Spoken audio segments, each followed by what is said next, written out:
Bismillahirrahmanirrahim. Assalamualaikum warahmatullahi wabarakatuh. Selamat pagi adik-adik semua. Semoga dalam keadaan sehat walafiat. Tidak ada yang sakit. Amin. Oke, silahkan berdoa dulu masing-masing menurut kepercayaan dan agama masing-masing sebelum memulai pelajaran hari ini. Berdoa dipersilahkan. Sudah selesai?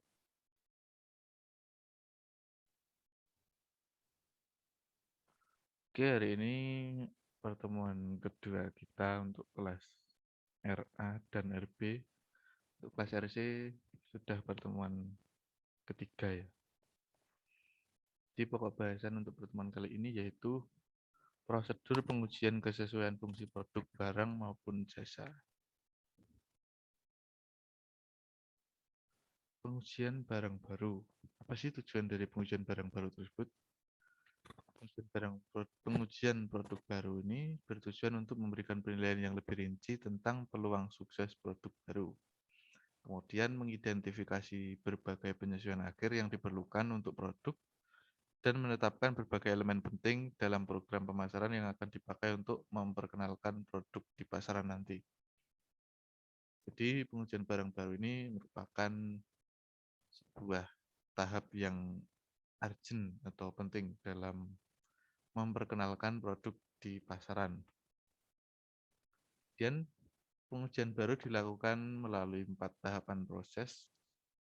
Yang pertama ada technical testing, kedua ada preference and satisfaction testing, yang ketiga ada simulated test market, dan yang keempat ada test market.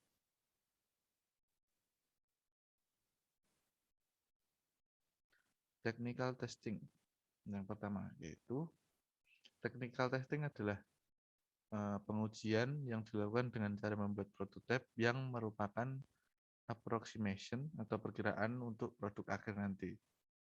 Pengujian didasarkan atas kinerja produk prototipe dapat menghasilkan sejumlah informasi penting tentang produk shelf life atau usia pajang produk dan tingkat kerusakan produk serta masalah yang timbul dari pemakaian atau konsumsi yang tidak seharusnya. Kemudian potensi kerusakan yang memerlukan penggantian dan jadwal pemeliharaan yang tepat. Nah, masing-masing dari jenis informasi tersebut dapat mempengaruhi dampak biaya terhadap pemasaran produk yang akan dilakukan ke depannya nanti.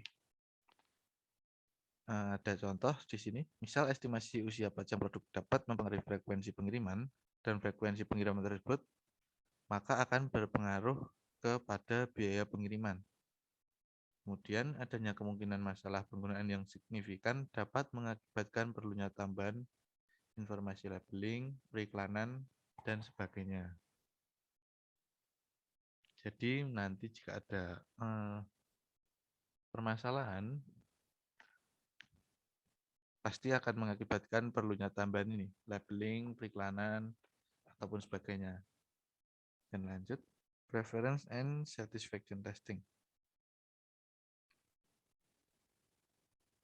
Pengujian ini digunakan untuk menetapkan elemen-elemen yang akan dirancang dalam rencana pemasaran serta untuk membuat tafsiran penjualan awal produk baru.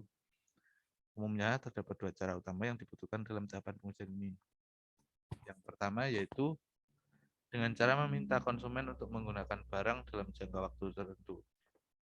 Untuk yang pertama ini, pertama konsumen akan diberi barang atau apa ya, kayak tester. Kemudian konsumen diberi jangka waktu tertentu untuk menggunakan barang tersebut. Dan jika jangka waktu tersebut sudah habis, nanti konsumen akan diberi seperti fasilitas untuk menyalurkan apa ya teman, komentar atau tanggapan mengenai produk tersebut. Jadi pihak produsen akan mengetahui kekurangan, keunggulan, dan apa saja yang menjadi faktor produk tersebut menarik dan kurang menarik di mata pelanggan. Seperti itu untuk yang kedua yaitu dengan cara melakukan blind test. Untuk yang blind test ini, konsumen dihadapkan pada beberapa produk tanpa menyebutkan merek. Jadi mereka menggunakan beberapa produk tersebut tanpa mereka mengetahui merek tersebut. Jadi tujuan dari blind test ini untuk mengetahui produk mana yang lebih dipilih oleh konsumen tanpa menampilkan merek produk tersebut kepada konsumen. Kemudian ada pun manfaat dari preference and satisfaction testing. Yang pertama yaitu uji preferensi aktual dan uji teknis bisa memberikan dasar klaim yang objektif untuk keperluan promosi. Jadi klaim yang dilakukan untuk promosi nanti tidak asal-asalan, yaitu ada klaimnya dari hasil uji tersebut. Kemudian yang kedua, estimasi tingkat pembelian ulang sangat penting untuk memperkirakan pangsa pasar jangka panjang. Jadi jika produk tersebut banyak yang membeli ulang atau repeat order, maka dapat diprediksi untuk pasar jangka panjangnya akan baik. Kemudian meskipun penerimaan pasar atas produk baru ditentukan oleh semua elemen program pemasaran, tetapi berbagai kasus menunjukkan bahwa skor yang tinggi dalam dimensi kinerja produk menggambarkan bahwa ide produk yang bersangkutan sebaiknya dilanjutkan pada tahap pengembangan produk baru selanjutnya. Kemudian yang keempat, uji preferensi pada umumnya dapat memberikan signal awal terbaik terhadap kemungkinan terjadinya kanibalisasi produk. Jadi uji preferensi ini juga bertujuan untuk mendeteksi apakah akan terjadi kanibalisasi produk ke depannya. Seperti itu. Dan tahapan yang ketiga, simulated test market, dan bersambung ke tahapan yang keempat, test market.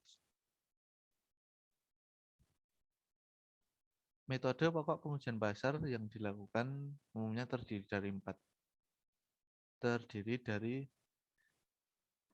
cara. Empat cara tersebut include atau termasuk test markets itu sendiri. Yang pertama, sales with research, yang artinya konsumen yang pada awalnya mencoba sebuah produk secara gratis ditawarkan lagi produk tersebut atau ditawarkan lagi produk pesaing dengan harga yang lebih murah. Kemudian perusahaan akan memperhatikan berapa kali konsumen memilih produk perusahaan serta tingkat kepuasan mereka. Jadi konsumen diberi produk pesaing ataupun produk dari perusahaan itu sendiri, namun dengan harga yang lebih murah. Nah, kemudian nanti konsumen disuruh memilih yang mana, yang awal atau yang lebih murah tadi. Kemudian simulated test markets. Metode ini memerlukan 30-40 pembeli yang qualified di pusat pertokoan atau tempat-tempat lainnya. Perusahaan akan menanyakan beberapa hal kepada mereka. Yang pertama, maksud saya berhubungan dengan awareness dan preferensi mereka terhadap berbagai merek pada jenis produk tertentu. Mereka bisa saja diundang untuk menyaksikan iklan singkat, termasuk di dalamnya yang sudah terkenal ataupun yang masih baru. Jadi mereka bisa saja diundang untuk menyaksikan iklan-iklan yang mungkin sudah muncul di TV atau bahkan sama sekali belum muncul di TV. Kemudian control test market. Metode ini memungkinkan perusahaan untuk menguji pengaruh faktor dalam toko dan iklan terbatas pada perilaku pembelian konsumen tanpa harus melibatkan konsumen itu sendiri secara langsung. Sampel konsumen akan diwawancarai untuk mendapatkan kesan mereka terhadap produk yang bersangkutan. Jadi perusahaan ingin menguji pengaruh faktor dalam toko dan iklan pada perilaku pembelian konsumen. Maksudnya, faktor dalam toko dan iklan tersebut bisa meningkatkan tingkat pembelian konsumen atau tidak. Dan yang diambil tidak semua konsumen, hanya beberapa saja. Di sini sebutkan sampel konsumen. Jadi hanya diambil beberapa sampel saja. Kemudian yang terakhir test market. Test market atau uji pasar adalah cara utama dalam menguji sebuah produk baru dalam situasi yang sama dengan yang nantinya akan dihadapi dalam peluncuran produk yang bersangkutan. Jadi ini simulasi peluncuran dengan kondisi dan situasi yang sama dengan kondisi pasar yang nantinya akan dihadapi saat peluncuran produk tersebut. Jadi perusahaan umumnya akan bekerja sama dengan perusahaan riset dalam menentukan kota di mana wiraniaga perusahaan nantinya akan mencoba membujuk para distributor agar bersedia untuk menjual produk tersebut.